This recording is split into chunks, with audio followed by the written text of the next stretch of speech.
फिर आ गया अशरे मुहर्रम, हुसैन फिर याद आ रहे हैं जो उन पे कुर्बान है जानो दिल से, फिर उन पे आंसू बहा रहे हैं। गमे हुसैन खुदा सबको सरफराज करे, यही वो गम है जो हर गम से बेनियाज करे। हुसैनियत जिसे कहिए वो सबके बस की नहीं, खुदा की देन है वो जिसको सरफराज करे। बिरादरान अजीज, अल्लाह रब्बुल इज्जत का कि शुक्र है, उसका फजल है कि अल्लाह ने हमें अहले बैत अतहार का मुहिब बनाकर पैदा किया।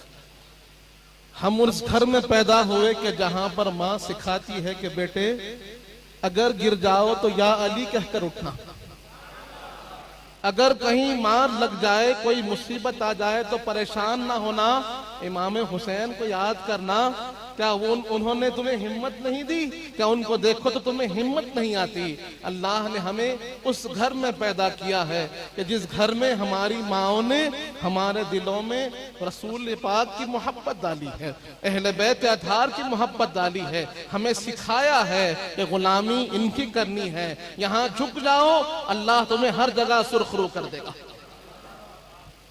बिरादरान अजीज, मैंने जिस आयत करीमा की तिलावत का शर्फ हासिल किया, अल्लाह रब्बुल इज्जत फरमाता है कि कुरान मजीद में वक़िफ़ूहुम इन्नहुम मसूलून।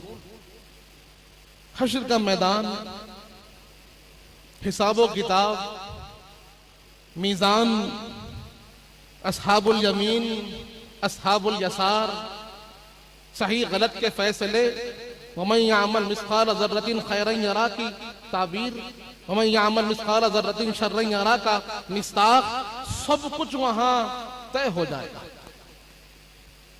लोग अपने हाथों में नाम आमाल लेकर कुछ लोग खुश नजर आएंगे, कुछ लोग होंगे गमगीन होंगे कि उनको मुजदे जहन्नम सुना दिया जाएगा। और कुछ होंगे कि नाम आमाल लेकर जन्नत की तरफ चलने लगेंगे, जन्नत के रास्ते पर गामजन हो जाएंगे और अल्लाह फरिश्तों को हुक्म देगा वक़िफूहुम, उनको रोक दो, इनको रोक दो, इन्नहुम मसूलून। अभी एक सवाल बाकी है, अभी सवाल बाकी है, अभी हिसाब खत्म नहीं हुआ, अभी एक सवाल इनसे बाकी है। और हदीस पाक में आता है वो सवाल क्या होगा, किसके बारे में पूछा जाएगा। तो हुजूर पाक फरमाते हैं कि इनसे पूछा जाएगा कि ये अहले बैत अतहार से कैसा ताल्लुक रखते थे, इनके दिल में नबी की मोहब्बत थी या नहीं थी, अहले बैत अतहार की मोहब्बत थी या नहीं थी, विलायत अली के कायल थे या नहीं थे।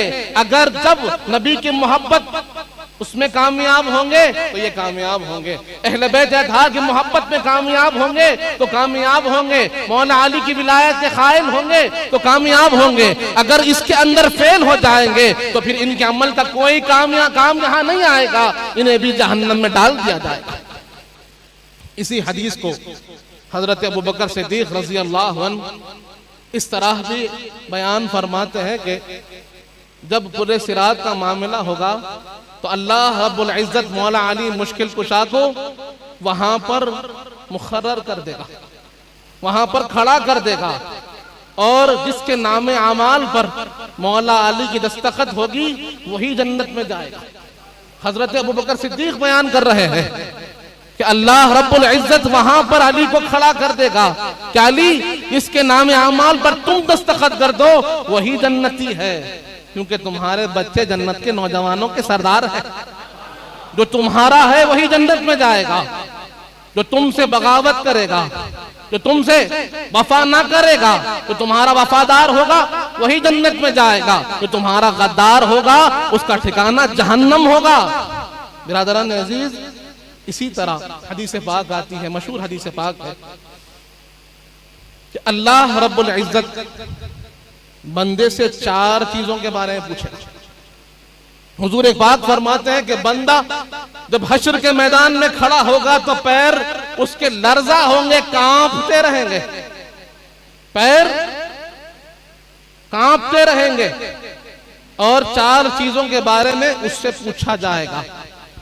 पहली चीज अंजसदी, उसके जिस्म के बारे में कि तूने, अल्लाह ने जिस्म तुझे दिया, जो ताकत तुझे दी, जो खुव्वत तुझे दी, उसका तूने क्या किया, इस जिस्म का इस्तेमाल किस रास्ते पर किया, किस काम में किया, यह सवाल होगा।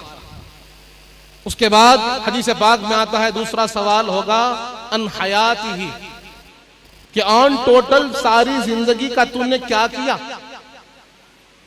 तेरे वक्त का तूने क्या किया, किस तरफ तूने अपने वक्त को, अपनी जिंदगी को गुजारा है, किस रास्ते पे गुजारा है। तीसरी चीज उससे पूछी जाएगी अनमाली ही, उसके माल के बारे में कि माल कहां से कमाया, मिन अयना इक्तसबा, कि कहां से कमाया और कहां खर्च किया, हलाल जरिए से कमाया, हलाल जरिए पे खर्च किया या इसराफ किया। उसके बाद हुजूर पाक फरमाते हैं चौथा सवाल होगा अन हुब्बी अहली बैती, कि मेरी अहले बैत के बारे में सवाल होगा, अहले बैत अतहार की मोहब्बत के बारे में सवाल होगा। जब हुजूर पाक ने फरमाया कि चौथा और आखिरी सवाल, सारे मामलात होने के बाद, सारे हिसाब व किताब होने के बाद चौथा सवाल अल्लाह करेगा अहले बैत अतहार की मोहब्बत का, और इसमें कामयाबी होगी तो फिर जन्नत का मुजदा सुनाया जाएगा। तो सहाबा इकराम ने अर्ज किया, या रसूल अल्लाह, अहले बैत अतहार की मोहब्बत की दलील क्या है, अहले बैत अतहार की मोहब्बत, आपकी मोहब्बत। सहाबा अर्ज करते हैं, या रसूल अल्लाह, आपकी मोहब्बत और आपकी अहले बैत अतहार की मोहब्बत, इसकी दलील क्या है, कैसे पहचाने कि ये मुहिब्बे अहले बैत है, ये मुहिब्बे रसूल है, कैसे पहचाना जाएगा। तो सहाबा इकराम फरमाते हैं जब हमने पूछा तो हुजूर पाक ने मौला अली आपके बाजू बैठे थे, कांधे पे हाथ रखा कि हुआ हुआ, ये है वो दलील मोहब्बत की कि अली से मोहब्बत होगी तो समझ लेना अहले बैत अतहार से मोहब्बत होगी, अली से मोहब्बत होगी समझ लेना कि रसूल से मोहब्बत होगी, अली से मोहब्बत होगी समझ लेना कि खुदा से मोहब्बत होगी।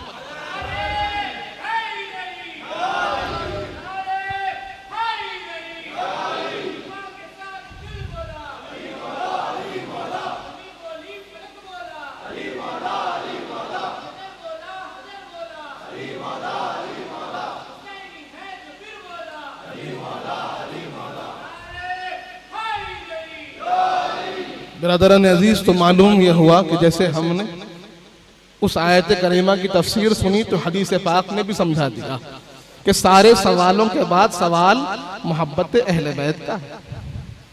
सारों में कामयाब हो के समझ जाए कि मैंने अमल को पास कर लिया, मैंने जिस्म तो पास कर लिया, माल तो पास कर लिया, तो अभी पास ना हुए, अभी अहम सब्जेक्ट बाकी है, वो सब्जेक्ट जो मैंडेटरी है, जिसमें पास होना जरूरी है।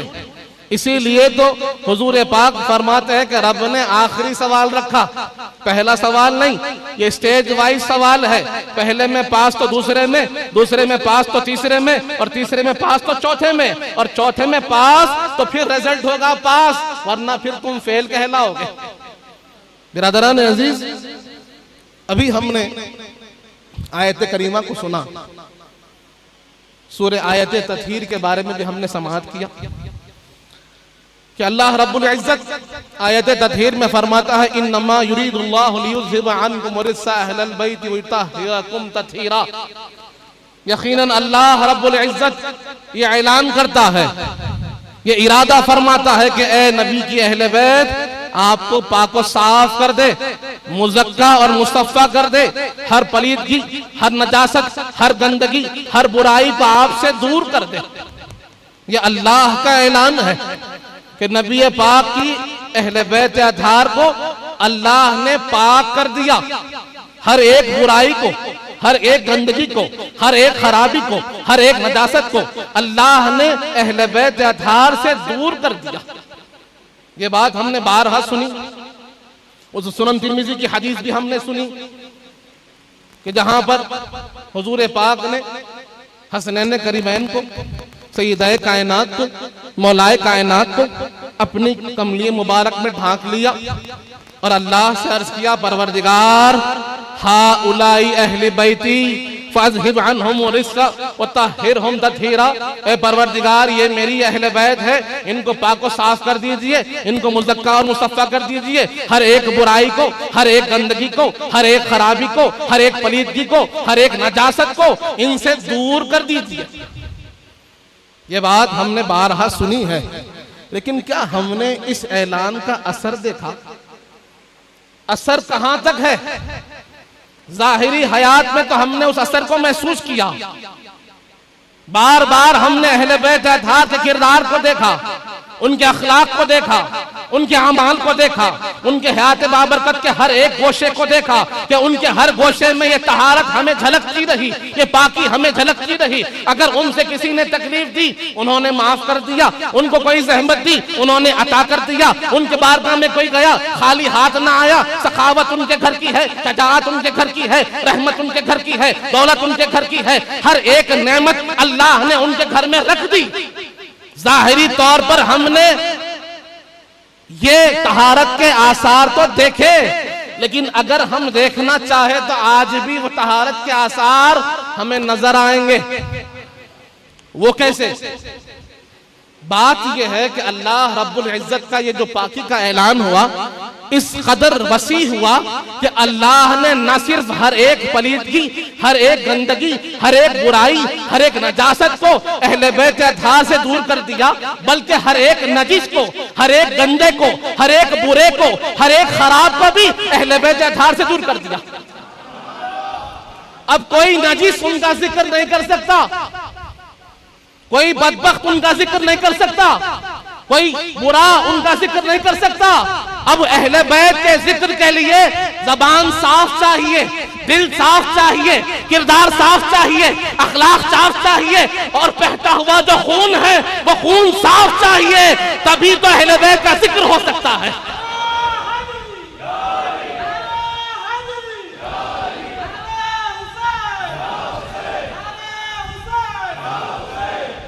हम आज देख रहे हैं कि कुछ लोग लिबास तो साफ पहनते हैं, बात तो अच्छी करने की कोशिश करते हैं, लेकिन जब बात अहले बैत के जिक्र की आती है तो हलक से हुसैन नहीं निकलता, हलक से अली नहीं निकलता, हलक से हसन नहीं निकलता। वजह क्या है? क्योंकि अहले बैत के जिक्र के लिए किरदार भी पाक चाहिए, नस्ल भी पाक चाहिए, खून भी पाक चाहिए, जबान भी पाक चाहिए।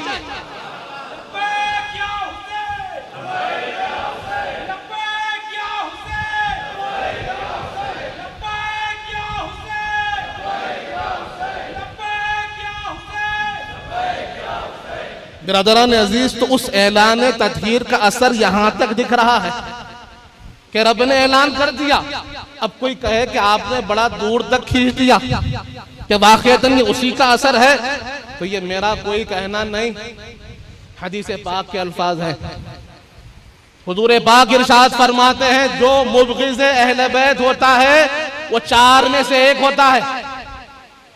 जो अहले बैत का बुग़्ज़ रखने वाला होता है वो या तो मुनाफिक होता है, या तो मुनाफिक होता है। हुजूर पाक फरमाते हैं या तो फिर जिना से होता है, या फिर हुजूर फरमाते हैं कि उसकी माँ ने उस वक्त हमल इख्तियार किया होगा जबकि वो नापाक थी, उस नापाकी का असर होता है। बिरादरान अजीज, इन तीन लोगों को हुजूर पाक बयान करते हैं और फरमाते हैं कि अहले बैत का जो बुग़्ज़ रखता है इन तीन में से एक होता है, मुनाफिक होगा या ज़िना से होगा या नापाकी की औलाद होगा। क्योंकि जो पाक होता है वो गुलाम अहले बैत होता है, और जो नापाक होता है वही अहले बैत अतार से दूर होता है। तो आयत तत्हीर का असर हमने यूं भी देखा है। बिरादरान अजीज, एक और अज़मत अहले बैत की हमने ये भी जानी कि हुजूर पाक फरमाते हैं, मैं तुम्हारे दरमियान दो भारी चीजें छोड़े जाता हूं, इन्नी तारिकुम फीकुम सक़लैन, मैं तुम्हारे दरमियान में दो भारी भरकम चीजें छोड़े जा रहा हूं। मा इन तमस्सकतुम लन तज़िल्ला अबदा, कि अगर तुम इनको थाम लोगे कभी गुमराह नहीं होगे, कभी सही रास्ते से हटोगे नहीं, कभी भटकोगे नहीं, कभी गलत रास्ते पे जाओगे नहीं, तुम जिस रास्ते पे चलते रहोगे वो सही रास्ता होगा। ब्रदरान अजीज, बात यह है, आज अगर हम अपने आप को देखें या हर एक बंदे को देखें तो हर बंदा यही चाहता है कि उसे सिरातल मुस्तकीम मिल जाए। इसीलिए तो बार बार बार बार नमाज में, दुआ में बंदा दुआ कर रहा है, इहदिनस सिरातल मुस्तकीम, इहदिनस सिरातल मुस्तकीम, परवरदिगार मुझे सिरातल मुस्तकीम अता फरमाइए। तो जिस पर अल्लाह का करम होता है अल्लाह उसे सिरातल मुस्तकीम अता फरमाते हैं। और हुजूर पाक फरमा रहे हैं सिरातल मुस्तकीम क्या है? कि जिसके हाथ में कुरान है और दामन अहले बैत है। ये दो चीजें, भारी चीजें, अगर तुम इनको थाम लोगे कभी गुमराह ना होंगे। पहली क्या है? हुजूर पाक फरमाते किताबुल्लाह, अल्लाह की किताब, अल्लाह की किताब है। हब्लुन ममदूदुन बैन समाई वल अर्ज़, ऐसी रस्सी जो जमीन से आसमान तक दराज है, इसको थामो। और दूसरी चीज फरमाई अहले बैती इतरती, मेरी अहले बैत मेरी इतरत है। इन दोनों चीजों को थाम लोगे कभी गुमराह ना होगे, कभी भटकोगे नहीं, कभी रास्ते से हटोगे नहीं। तुम जिस रास्ते पे चलोगे वो सीधा रास्ता होगा, अच्छा रास्ता होगा, सच्चा रास्ता होगा, क्योंकि तुम्हारे हाथ में कुरान भी है और अहले बैत अतार भी है। आगे फरमाया वहीं वलन यतफर्रक़ा हत्ता यरिदा अलैयल हौज़, और इनका साथ दुनिया तक नहीं है। ऐसा नहीं कि दुनिया खत्म तो साथ खत्म नहीं, कुरान और अहले बैत दुनिया में भी साथ है और आखिरत में भी साथ है, यहां तक के मेरे पास हौज़े कौसर पे आ जाएंगे। बिरादरान अजीज, तो जिनको ये समझ में आता है कि भाई कुरान कुरान कुरान कुरान, ये जान लो कि हुजूर पाक फरमाते हैं सिर्फ कुरान नहीं, कुरान और अहले बैत ये दोनों साथ है। इन दोनों को थामोगे कामयाब, इन दोनों को थामोगे नजात पाओगे। बिरादरान अजीज, अहले बैत अतहार की अहमियत बहुत ज्यादा है। लोग कहते हैं कि इतना जिक्र क्यों, इतनी याद क्यों, इतना चर्चा क्यों। बिरादरान अजीज, बात यह है कि ये जिक्र ना हमने किया है ना ये हमारा इरादा है, कि जिक्र का हुक्म परवरदिगार का है, मोहब्बत अहले बैत का हुक्म परवरदिगार का है। आयत मवद्दत हमारे सामने है। अहले बैत अतहार की अज़मत को अल्लाह ने बयान किया, अहले बैत अतहार की मारिफत को अल्लाह ने बयान किया, अहले बैत अतहार की सखावत को अल्लाह ने बयान किया, अहले बैत अतहार की सियादत को अल्लाह ने बयान किया। अब अल्लाह इनको बयान कर रहा है कुरान मजीद में, और हुजूर पाक सल्लल्लाहु अलैहि वसल्लम इरशाद फरमा रहे हैं कि जिसने मेरी अहले बैत से मोहब्बत की, दर हकीकत उसने मुझसे मोहब्बत की। और हम जानते हैं कि हुजूर पाक की मोहब्बत ये ईमान के लिए जरूरी है। जब तक हुजूर पाक की मोहब्बत ना होगी, ईमान कामिल ना होगा। उसी तरह हुजूर पाक ने यह भी समझा दिया, सुनन नसाई की वो हदीस हमारे सामने है जहां पर हुजूर पाक फरमाते हैं ला यदखुलु क़ल्ब रजुलिन अल ईमानु हत्ता युहिब्बहुम लिल्लाहि व लिखराबती, कि किसी शख्स के दिल में उस वक्त तक ईमान दाखिल ना होगा जब तक वो अहले बैत अतहार से अल्लाह की खातिर और रसूल पाक की खातिर मोहब्बत ना करे। हुजूर पाक फरमा रहे हैं कि अहले बैत अतहार की मोहब्बत ये ईमान के लिए जरूरी है, कि अगर अहले बैत अतहार की मोहब्बत दिल में नहीं तो उस दिल में ईमान दाखिल नहीं हो सकता। बिरादरान अजीज, अब ये बात तो हमें सोचना है कि अगर दिल में ईमान नहीं तो फिर अमल किस काम का, सजदे किस काम के, रोजे किस काम के, खिरात किस काम की। तो ईमान जरूरी है अमल की मकबूलियत के लिए, और हुजूर पाक की मोहब्बत और अहले बैत अतहार की मोहब्बत जरूरी है ईमान के लिए। इसीलिए हमने हदीस पाक बारहा सुनी। हजरत अब्दुल्लाह इब्न अब्बास रजी अल्लाह अन्हुमा रिवायत फरमाते हैं इस हदीस को, और दीगर सहाबा इकराम ने भी इसे नकल फरमाया कि एक मरतबा हुजूर पाक ने इरशाद फरमाया मात अला बुग़्ज़ि अहली बैती माता काफिरा।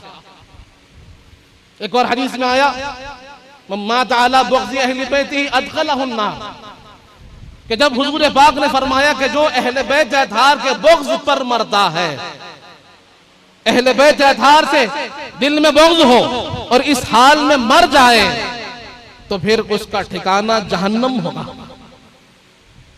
जब इस शिद्दत के साथ, इस सख्ती के साथ हुजूर पाक ने इरशाद फरमाया, इस पर सहाबा इकराम में से किसी ने उठकर अर्ज किया या रसूल अल्लाह इन सामा व सल्ला, अगर वो रोजा रखता है, अगर वो नमाजें पढ़ता है, लेकिन उसके दिल में अहले बैत का बुग़्ज़ है, तो क्या फिर भी वो जहन्नम में जाएगा? नमाज काम नहीं आएगी, रोजा काम नहीं आएगा, सिर्फ अहले बैत की मोहब्बत ना हो तो क्या जहन्नम में चला जाएगा? जब ये अर्ज किया गया, हुजूर पाक ने फरमाया इन सामा व सल्ला बैनल हजरी वल मकाम, कि अगर वो रोजा भी रखता है और हजरे अस्वद और मकाम इब्राहिम के दरमियान खड़ा होके भी नमाज पढ़े और वहां नमाज पढ़े इस हाल में कि उसके दिल में अहले बैत का बुग़्ज़ है, तो जान लो कि उसका ठिकाना जहन्नम होगा। क्यों? क्योंकि हमने पहली हदीस सुनी है, वो हदीस हमारी रहनुमाई करती है अहले बैत अतहार की मोहब्बत ईमान है, और ईमान के बगैर अमल कामयाब नहीं होता, अमल मकबूल नहीं होता, अमल मोतबर नहीं होता। इसीलिए हुजूर पाक फरमाए दिल में अहले बैत का ना होना, दिल में अहले बैत की मोहब्बत का ना होना इस बात की दलील है कि उस दिल में ईमान भी नहीं है, वो मुनाफिक है। बिरादरान अजीज, अब जब हम हुजूर पाक की बारगाह में हाजिर होकर देखें कि हुजूर पाक अपने शहजादों से कैसी मोहब्बत करते थे, क्या अंदाज़े मोहब्बत रहा। क्योंकि अल्लाह फरमाता है वमा आताकुम रसूल फखुज़ूहु, कि जो हुजूर पाक तुमको दे उसे पकड़ लो, उसे ले लो, उसे अपनी जिंदगी का हिस्सा बना लो। अतीउल्लाह व अतीउर रसूल, अल्लाह की इताअत करो और रसूल पाक की इताअत करो।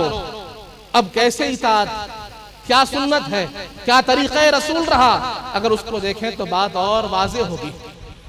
हदीस पाक में आता है कि हुजूर पाक सल्लल्लाहु अलैहि वसल्लम का ये तरीक़ेकार रहता था कि आप अपने शहजादों के साथ मस्जिद नबवी शरीफ में तशरीफ लाते और उन शहजादों को वहां सहने मस्जिद पे छोड़ देते और शहजादों के साथ खेल होता, कभी कुछ कभी कुछ।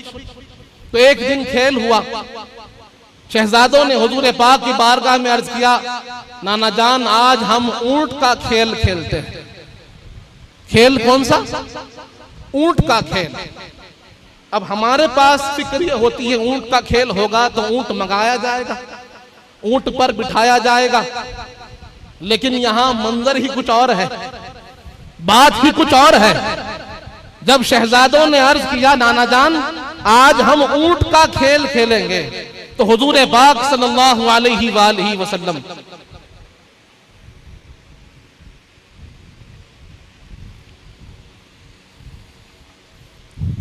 अपने शहजादों के लिए बनफ्से नफीस खुद ऊंट बन जाते हैं।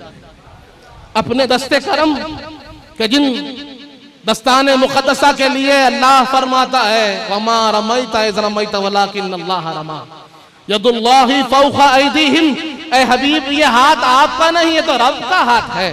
अब उन हाथों को हुजूर पाक उस रेत पर रखते हैं, अपने घुटनों को उस रेत पर रखकर शहजादों को कहते हैं कि शहजादों मेरी पीठ पर बैठ जाओ। कौन सी, किस पुश्ते मुबारक की बात हो रही है कि जिसके लिए कुरान कहता है अलम नशरह लक सदरक व वज़अना अन्का विज़रक अल्लज़ी अनख़ज़ ज़हरक। ए हबीब क्या हमने आपके सीने अक़दस को नहीं खोला, क्या हमने आपके पुश्ते मुबारक के हर बोझ को नहीं उठाया।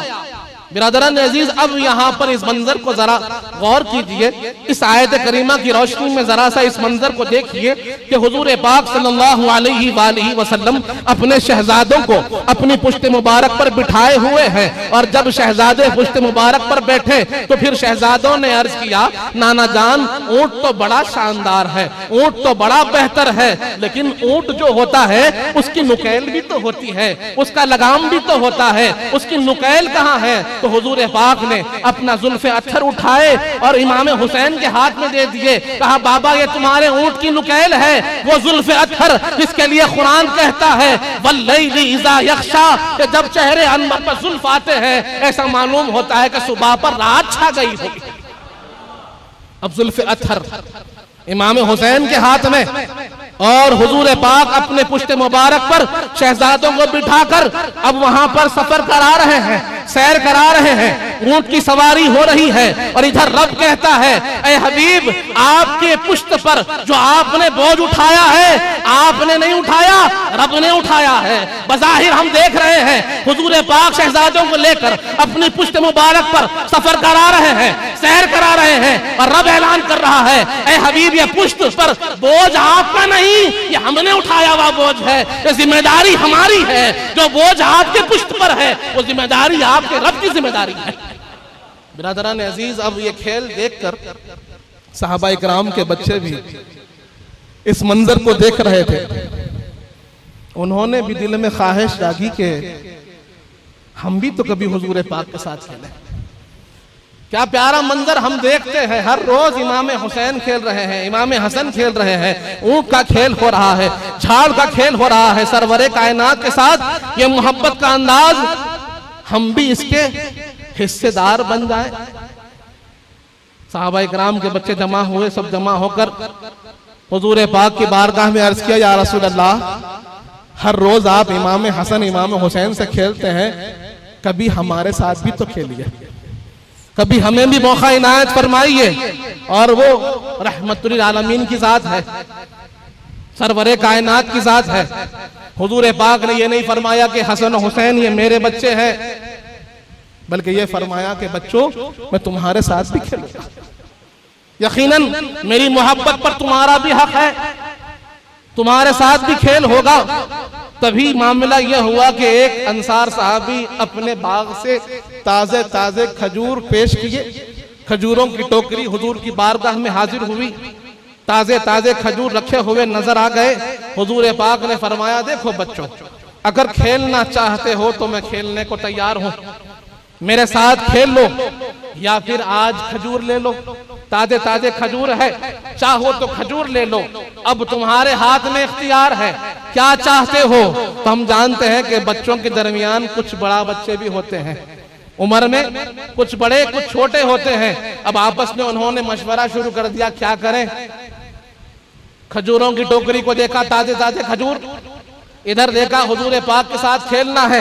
वो जानते थे सरवरे कायनात की जात है, जब मारूजा पेश करो कबूल होने वाला है। उन्होंने कहा कि खेलना बाद में हो जाएगा, आज खजूर ले लेते हैं। हुजूर पाक की बारगाह में हाजिर हुए, अर्ज किया या रसूल अल्लाह हम फिर कभी खेल लेंगे, आज खजूर अता फरमा दीजिए। हुजूर पाक ने उन सबको खजूर अता फरमा दिया। बिरादरान अजीज, सुनन तिरमिजी की हदीस हमारे सामने है कि हुजूर पाक सल्लल्लाहु अलैहि वसल्लम एक मर्तबा नमाज में सजदा बड़ा तवील हो गया, बहुत लंबा सजदा। सहाबा इकराम फरमाते हैं, रावी हदीस फरमाते हैं कि मेरे दिल में बेचैनी शुरू हो गई, बेकरारी शुरू हो गई कि ये क्या देख रहा हूं, क्या हो गया। खुदा ना खास्ता कोई हुजूर पाक पर तकलीफ तो नाजिल नहीं हो गई, कोई जहमत तो हुजूर पाक को ना हुई कि इतना लंबा सजदा आज तक ना हुआ था जो अब हो गया। आप कहते हैं मैं सजदे से सर उठाया और मैंने हुजूर पाक की तरफ अपनी निगाहों को दौड़ाया। मैंने देखा कि हुजूर पाक अल्लाह के सामने सजदारेज हैं और इमाम हसन इमाम हुसैन हुजूर पाक की पुश्त पर सवार है। शहजादे हुजूर पाक की पुश्त पर सवार है। रावी हदीस कहते हैं इस मंजर को देखा तो वापस सजदे में चला गया। जब नमाज मुकम्मल हुई, सहाबा इकराम ने अर्ज किया या रसूल अल्लाह बात क्या है, इतना लंबा सजदा, क्या वही नाजिल हुई, क्या अल्लाह का कोई हुक्म आ गया, कुछ आयात करीमा आ गई। हुजूर पाक ने फरमाया कोई वही नाजिल ना हुई, कोई अहकाम ना हुए, कोई मसला नहीं हुआ।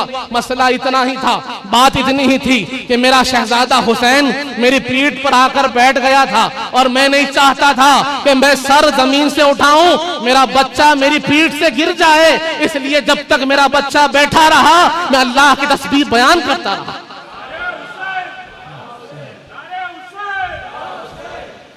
बिरादरान अजीज को ताल्लुक़े रसूल हमें मालूम हो रहा है कि ये का ताल्लुक कितना गहरा है, कितना मजबूत ताल्लुक था। हुजूर पाक बार बार समझा रहे हैं, बार बार बता रहे हैं, हमें दिखा रहे हैं कि ताल्लुक कितना गहरा है। जानो इनकी अजमतों को पहचानो, इनके मकाम को पहचानो। उसके बाद हुजूर पाक ने आखिर में एक ऐसा हमें हुक्म दे दिया, ऐसी हदीस हमारे सामने अता फरमा दी कि उसके बाद तो फिर कोई और मकाम मर्तबा बचता ही नहीं। हुजूर पाक फरमाते हैं हुसैन मिन्नी व अना मिन हुसैन, हुसैन मुझसे है और मैं हुसैन से हूं। फरमाया हुसैन मुझसे है, हुसैन का हर एक चीज, हर एक वस्फ, हर एक अदा, हर एक मामला मुझसे है। उनको मुझसे जुदा नहीं समझना, उनको मुझसे अलग नहीं समझना। हुसैन की असल मैं हूं, हुसैन मेरा मजहर है, हुसैन मेरा मजहर है। और याद रख लो मैं हुसैन से हूं। ये वक्त वक्त की बात है, मामला वक्त वक्त का है, एतबार एतबार का है। इसे हुजूर पाक समझा रहे हैं, इसे ख्वाजाए खाजगा ने अपने अशार में भी बयान फरमाया कि शास्त हुसैन बादशास्त हुसैन दीनस्त हुसैन दीन पनास्त हुसैन सरदाद नदाद दस्त दर दस्ते यजीद हक खां के बिना इला इलास्त हुसैन। ये जो मामला है ना कि जब हम इस्लाम की इब्तिदा को देखते हैं, ऐलान इस्लाम को देखते हैं और जानते हैं कि जब हुजूर पाक ने ऐलान फरमाया दीन का, निजाम दीन का, अहकाम कुरान का, वहदहू ला शरीक की वहदानियत का, तो हमने देखा कि हुजूर पाक सर तपा दीन है। तो दीन की हिफाजत के लिए अमीर हमजा भी है, मौला अली भी है, हजरत अबू बकर सिद्दीक भी है, हजरत उमर फारूक भी है, हजरत अम्मार बिन यासिर भी है, हजरत उस्मान गनी भी है। ये सहाबा इकराम अब दीन की खिदमत, दीन की हिफाजत, दीन की पनाह में लगे हुए हैं। हुजूर पाक दीन है तो दीन की खिदमत और हिफाजत करने वाले सहाबा इकराम है। हमने बदर में देखा है, ओहद में देखा है कि जब कभी दीन पर कोई आंच आई तो मौला अली मुश्किल कुशा खड़े हो गए, अमीर हमजा खड़े हो गए, अबू बकर सिद्दीक खड़े हो गए, उमर फारूक खड़े हो गए, उस्मान गनी खड़े हो गए, अम्मार बिन यासिर खड़े हो गए, अबू उबादा बिन जरा खड़े हो गए और उन्होंने दीन की पनाह की। बात चलती रही। जब हुजूर पाक का ज़ाहिरी विसाल हुआ तो निजाम दीन की जिम्मेदारी हजरत अबू बकर सिद्दीक के हाथ आई। अब दीन की जिम्मेदारी हजरत अबू बकर सिद्दीक के हाथ है और उस दीन की पनाह के लिए खड़े हैं तो मौला अली खड़े हैं, हजरत उमर फारूक खड़े हैं, सहाबा इकराम वहां भी मौजूद हैं कि दीन की हिफाजत हो रही है। दीन का निजाम एक चला रहे हैं और दीन की हिफाजत में दूसरे खड़े हैं। हजरत उमर फारूक का दौर आया, हजरत उस्मान गनी का दौर आया, हजरत मौला अली का दौर आया, इमाम हसन का दौर आया और खुलफाए राशिदीन का यह दौर चलता रहा। यहां तक के दीन की पनाह और दीन ये दो हिस्सों में बटा रहा कि जो निजाम दीन चलाने वाले रहे वो दीन का काम करते रहे और जो कोई इस पर हमला करे तो फिर दीन की पनाह के लिए मौला अली खड़े रहे, इमाम हसन खड़े रहे और दीगर सहाबा इकराम खड़े रहे। अब एक वक्त ऐसा भी आया कि जहां पर ख्वाजाए खाजगा फरमाते हैं कि शाह भी हुसैन है, बादशाह भी हुसैन है, दीन भी हुसैन है, दीन पनाह भी हुसैन है। हुजूर पाक की निगाहें देख रही थी कि जब तक मैं दीन हूं हुसैन मुझसे, मेरी पनाह में चल रहे हैं। हुसैन मिन्नी, हुसैन मुझसे है, हुसैन के औसाफ मुझसे है, कमालात मुझसे है, बुलंदियां मुझसे है, तरबियत मुझसे है, इल्म मुझसे है, यहाँ तक के हर एक मामला मुझसे है। और एक मौका ऐसा भी आएगा कि मेरे दीन पर आंच आएगी, मेरे दीन पर हमला होगा, निजाम इस्लाम पर हमला होगा, कुरान के अहकाम पर हमला होगा। लोग चाहेंगे दीन को मिटा देना, लोग चाहेंगे दीन को बदल देना, लोग चाहेंगे कि निजाम इस्लाम मिट जाए, अहकाम कुरान मिट जाए, वहां पर फिस्क व फुजूर आम हो जाए। तो वहां पर याद रख लो, अना मिन हुसैन, मैं हुसैन से होगा। वहां हुसैन को देखो तो मुझे तसव्वुर करना कि हुसैन है तो मेरे काम में खड़ा है। बादशाह भी हुसैन है, शाह भी हुसैन है, दीन भी हुसैन है, दीन की पनाह भी हुसैन है। और जान लो कि हुसैन अपनी जान दे देगा लेकिन मेरे दीन को कुछ होने नहीं देगा।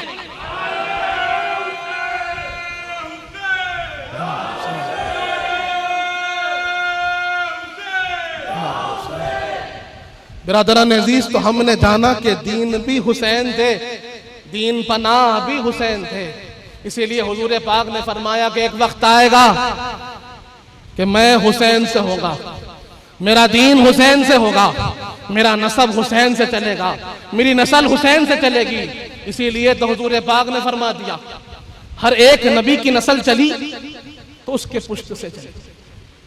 नबी पाक की नस्ल नबी के पुश्त से चली और हुजूर पाक फरमाते मेरी नस्ल मेरी शहजादी और अली से चलने वाली। मेरी नस्ल चलेगी तो इमाम हसन इमाम हुसैन से चलेगी। इस तरह भी हुजूर पाक का मजहर इमाम हसन इमाम हुसैन है कि आज जो नसबे रसूल चल रहा है वो सारा का सारा इमाम हसन इमाम हुसैन से चल रहा है। और हम जानते हैं हुजूर पाक ने फरमा दिया कुल्लु सबबिन व नसबिन यनखतिउ इल्ला सबबी व नसबी। हुजूर पाक फरमाते हैं कि हर एक नसब, हर एक सबब, हर एक खानदान का जो नसब चल रहा है सब कट जाएंगे, सब मिट जाएंगे, सब खत्म हो जाएंगे। ना मिटा है ना मिटेगा तो मेरा नसब नहीं मिटेगा। लोग लाख कोशिश करेंगे, भूखा प्यासा रखेंगे, अतराफ से घेर लेंगे, हजारों मिलके कुछ पर हमला भी कर लेंगे, तब भी मेरे नसब को मिटा नहीं पाएंगे। मेरा नसब तब भी था, अब भी है और क़यामत तक चलता रहेगा। और हमने उसकी जिंदा मिसालें देखी है। हमने देखा है कि करबला में अहले बैत अतहार के सारे खानदान पर हमला हुआ। एक एक को पकड़ पकड़ कर चुन चुन कर हजारों ने मिलकर शहीद किया। एक आबिदे बीमार बच गए थे, एक ज़ैनुल आबिदीन बच गए थे। आबिदे बीमार थे। जब उन्होंने देखा कि सब शहीद हो रहे हैं तो अपने बाबा जान की बारगाह में गए और अर्ज किया, बाबा मैं देखता हूं जो जा रहा है वापस नहीं आ रहा। मैं देख रहा हूं कि हमारी सफ़े खाली हो रही है, आप तन्हा तन्हा होते चले जा रहे हैं। और मैं चाहता हूं कि जैसे मेरे भाई आप पर कुर्बान हो गए, मैं भी आप पर कुर्बान हो गया। मैं बीमार हूं, मेरे हाथों में ताकत नहीं, लेकिन दिल में जज्बा पूरा है, मेरा जज्बा पूरा है। मैं चाहता हूं आप पे कुर्बान हो जाऊं। मैं चाहता हूं कि आपसे पहले मेरी शहादत हो जाए, कि आपसे पहले जब तक ये ज़ैनुल आबिदीन जिंदा रहे आप पर कोई आंच ना आए। इमाम हुमाम ने कहा कि बेटे एक बात तो यह है कि बीमार पर जिहाद नहीं, बीमार पर जिहाद नहीं है। और दूसरी चीज मैं समझता हूं कि तुम बच जाओगे, मेरी कश्ती अहले बैत के नाखुदा तुम होगे और सारे मामलात मेरे तुमसे चलेंगे। अब यह मामला, ये जिम्मेदारी तुम्हारे कंधों पर आएगी और तुम इसे निभाओगे। तुम सब्र करो, तुम सब्र करो। बिरादरान अजीज, हम देखते हैं कि वो तने तन्हा रह गए थे, लेकिन आज हम देखते हैं कि हिंदुस्तान हो या अरब हो, हिजाज हो या कोई और शहर हो, जहां जाते हैं वहां सादात नजर आते हैं, जहां जाते हैं वहां हुसैनी नजर आते हैं, जहां जाते हैं वहां हसनी नजर आते हैं। कैसा हुआ कि वहां एक एक शहजादे बच गए थे, एक शहजादे इमाम हसन के बचे, एक शहजादे इमाम हुसैन के बचे।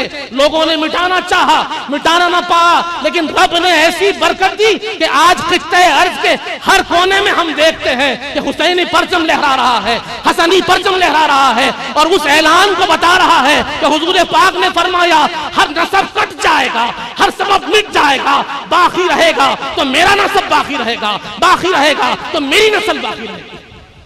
बिरादरान अजीज, तो ये मामूली बात नहीं, ये मिसाल है कि जिसे अल्लाह चाहता है उसे रखता है। और आज जो दीन हमको मिला है, जो हक्कानियत आज हमारे हाथ है, उसकी बुनियाद यही है कि इमाम हुमाम ने अपनी शहादतें अता फरमाई, शहादतों के नजराने दिए ताकि दीन बाकी रहे। हमारी जिम्मेदारी है कि इस दीन की हिफाजत करें, दीन इस्लाम की हिफाजत करें, मोहब्बत रसूल की हिफाजत करें, अहले बैत अतहार की मोहब्बत की हिफाजत करें और जो हुसैनी मिशन हमें दिया गया है उस मिशन को बखूबी अंजाम दे, आगे बढ़ाते रहे, उस पैगाम को आम करते रहे जो हुसैनी पैगाम है। बिरादरान अजीज, बहुत सी खुशखबरियां हुजूर पाक ने दी है। हुजूर पाक ने फरमा दिया कि मन अहब्बहुमा, मन अहब्बनी व अहब्बहुमा व अबाहुमा काना मई फिल जन्नह। एक और हदीस पाक में आया कि जो मुझसे मोहब्बत करे, मेरे दोनों शहजादों से मोहब्बत करें और शहजादों के वालिदैन गिरामी मौला अली सैयद कायनात से मोहब्बत करें, हुजूर पाक फरमाते हैं वो जन्नत में मेरे साथ होगा, जन्नत में मेरे दर्जे में मेरे साथ होगा। ये क्या वजह है कि हमें उस दर्जे पे पहुंचाया जा रहा है? अगरचे कि हमारा अमल उतना मजबूत ना होगा, हमारे अमल में वो कमाल कहां से आए जो कमाल पहले वालों का था, लेकिन हुजूर पाक फरमाते हैं कि अगर तुम्हारे अमल कमजोर हो कोई बात नहीं, अगर तुम्हारी निस्बत हमसे मजबूत हो, हमारी अहले बैत से मजबूत हो, तुम्हारे दिलों में अहले बैत की मोहब्बत हो, तो तुम्हारे अमल का कोई मामला ना होगा। रब तुम्हें ऐसा फजल अता फरमाएगा कि तुम मेरे दर्जे में शामिल हो जाओगे, मेरे दर्जे में रहोगे जन्नत में। वजह क्या है? अहले बैत अतहार की मोहब्बत है।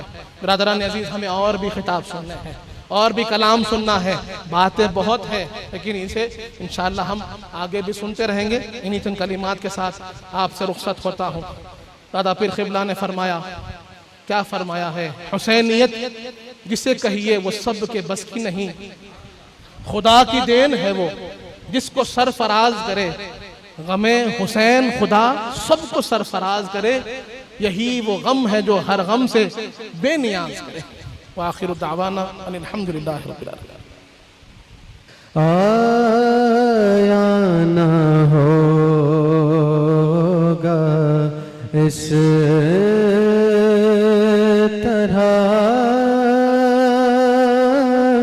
हुस्नो शबाब रेत पर, आया ना होगा इस तरह हुस्नो शबाब रेत पर।